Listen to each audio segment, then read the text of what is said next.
Sir खूब पढ़ाई करी, मैं फेल हो गया या फेल हो गई।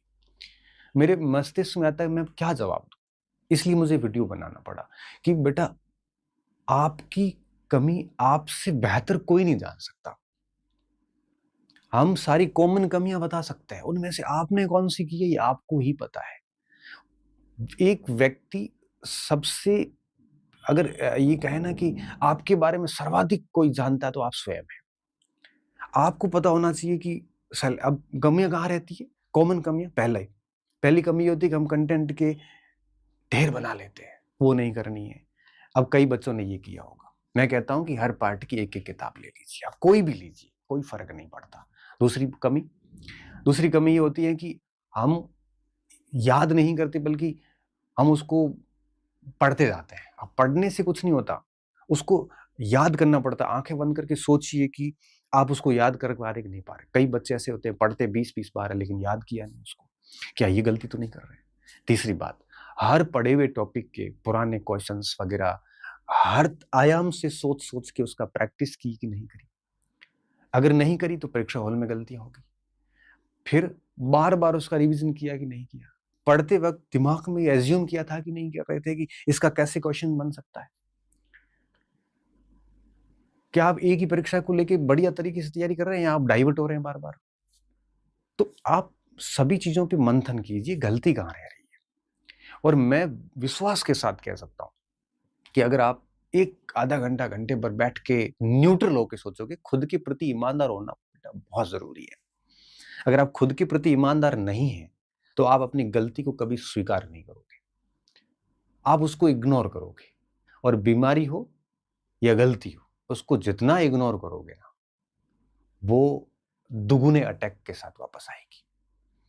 बीमारी को एक्सेप्ट करो, गलती को एक्सेप्ट करो, कमियों को एक्सेप्ट करो। और इसके लिए आपका ईमानदार होना बेहद जरूरी है। अगर आप ईमानदार नहीं होंगे तो आप गलतियों को एक्सेप्ट नहीं करोगे, बल्कि आप दोषारोपण करोगे। और अगर गलतियां एक्सेप्ट नहीं हुई तो वही ढाक के 3 बात वापस ब्लंडर होगा आगे जाके और आप फिर से फेल होंगे। एक विद्यार्थी अगर बहुत न्यूट्रल होके सोचता है, बहुत न्यूट्रल होके, खुद के प्रति क्रूल होके, एकदम से क्रूल का मतलब निर्दयी होके एकदम कि मेरे में ये कमियां है, वो लिख ले 4-5 कमियां जो मैंने आपको बताई, इनमें से हर व्यक्ति एक तो कर रहा होता है, तो निश्चित तौर पे वो अपनी कमियां निकाल सकता है। अब बच्चे कह रहे सर हमारे फर्स्ट पेपर में 40% नहीं हुए फर्स्ट ग्रेड के अंदर, क्यों नहीं हुए? आपकी गलती मुझे ज्यादा आती कई बार। क्यों? जैसे इतिहास थी, 15 प्रश्न में से 10-12 करने योग्य प्रश्न थे, 10 प्रश्न। ज्योग्राफी के प्रश्न 10 के आसपास थे, 6-7 प्रश्न करने योग्य थे। मैनेजमेंट वगैरह इतना टिपिकल नहीं आया था, 15 प्रश्न आए थे, 10 प्रश्न करने योग्य थे। करंट भी इस बार 4-5 प्रश्न करने योग्य थे। हिंदी भी इस बार 3-4 2-3 प्रश्न करने योग्य थी। रीजनिंग गणित में भी 2 प्रश्न रीजनिंग के करने योग्य थे। अब आप बताओ ये कुल मिला के 40 से 45 क्वेश्चन होते हैं। फिर आप 20-25 का स्कोर कैसे करके आए? अब मुझे मेरे को आप गालियां निकाल सकते हो कि सर हर पोर्शन में इतनी ज्यादा डीप दे दिए, ये वो। आपको वो 30 प्रश्न डीप दिख रहे हैं, 40-45 आप डीप तैयारी करो। अब आप अगर सिस्टम को और आरपीएससी को दोष दे के फिर आगे फेल होंगे। आपके इस तरह से दोषारोपण करने से आरपीएससी तो ऐसा तो है नहीं आपके लिए पेपर आसान करेगी। अच्छा, जो 35% करके आए हैं वो भी तो करके आए हैं। आप एक्सेप्ट करिए कि मुझे गणित नहीं आती तो मुझे काम करना है। परीक्षा हॉल में आप एक्सेप्ट करोगे मेरी इस बात से कि आप एग्जाम हॉल के अंदर 5-5 6-6 गलतियां, सिली मिस्टेक्स करके आए हो। और आप आज आके पेपर देखना घर पे, आप अगर आज पेपर देखोगे ना तो आप मुझे कहोगे कि सर इसमें मुझे 40% तो आ रहे हैं अच्छे से। फिर गलती किसकी है? गलती बेटा हमारी है। हम दोस्त देके बच नहीं सकते। दोस्त देके आप कुछ समय के लिए खुद को खुश कर सकते हैं। आप आसपास के लोगों में ये बात बिठा सकते हैं कि मैं किस कारण से फेल हुआ। आप अपनी कमजोरियों को क्षणिक रूप से अस्वीकार कर सकते हो। तादत तादत्म्य बोलते, क्या बोलते हैं साइकोलॉजी में, वो स्थापित कर सकते हो। पर वापस फेल होंगे आगे जाके। इसलिए एक्सेप्ट कीजिए चीजों को, उस पर काम कीजिए। अब आप कह रहे हो सर परीक्षा हॉल में मिस्टेक हो गई, ये भी आपकी गलती क्यों हुई?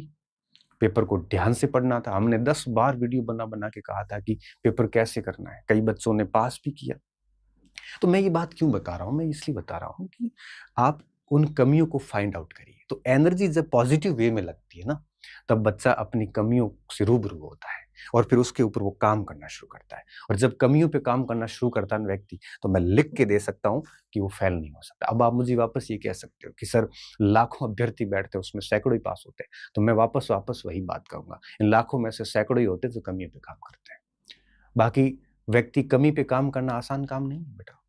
कमी एक्सेप्ट करना ही बहुत बड़ी चैलेंज है कि मेरे में कोई कमी है तो मैं स्वीकार नहीं कर सकता। व्यक्ति की प्रवृत्ति होती है, टेंडेंसी होती है, ह्यूमन टेंडेंसी है ये।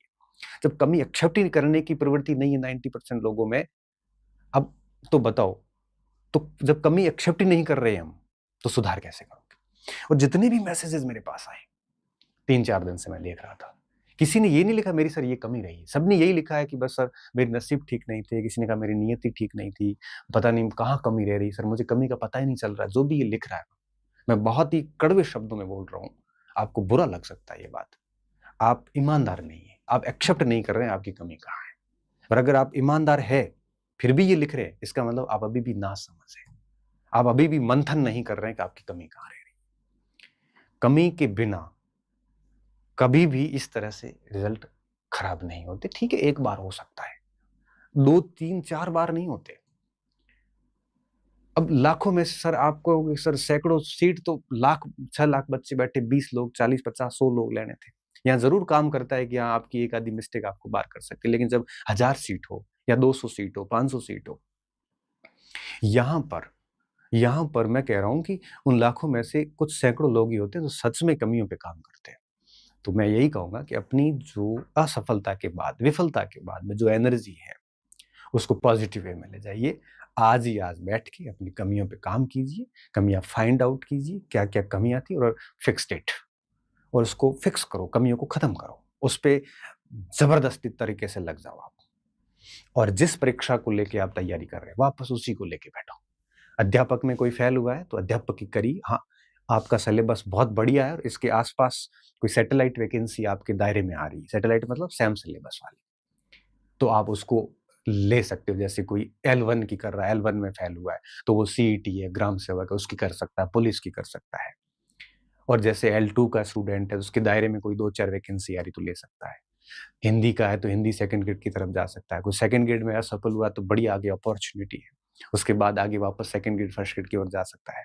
तो जो जो दायरे में भर्तियां आ रही है उसको कवर अप पे रखिए और अच्छा डिसीजन लेके काम करिए। आपको लगता है कि मेरे से दूसरी नहीं होगी, मैं एक ही कर सकता हूँ, तो भरपूर तरीके से एक करिए और उसके 70% मिलने वाले सिलेबस जो है उनके फॉर्म भरिए, पेपर दीजिए। पेपर बहुत सिखाता है और इस तरह से आप 1-1.5 साल के लिए खुद को गायब करिए।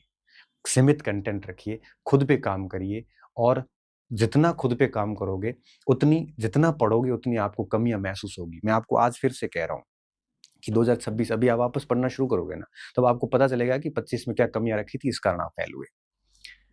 तो जैसे-जैसे आप पढ़ोगे वैसे-वैसे आपको अपना मूर्ख होने का एहसास होता है। मैं आज जब कोई नई किताब पढ़ता हूँ तो मुझे लगता है यार मुझे तो कुछ नहीं आता। इसलिए आप अपनी एनर्जी को थोड़ा-सा पॉजिटिव वे में ले जाइए। और जब एनर्जी को पॉजिटिव वे में ले जाओगे, तो निश्चित तौर पे आप ना तो निराश होंगे, ना नेगेटिव होंगे और आप फ़ोकस्ड होके काम करोगे। और फ़ोकस्ड होके काम करोगे, तो निश्चित तौर पे आने वाली जो परीक्षाएँ हैं, उनमें आप है वो सफल हो जाओगे। तो मैं यही कहूँगा कि उदास नहीं होना, निराश नहीं होना।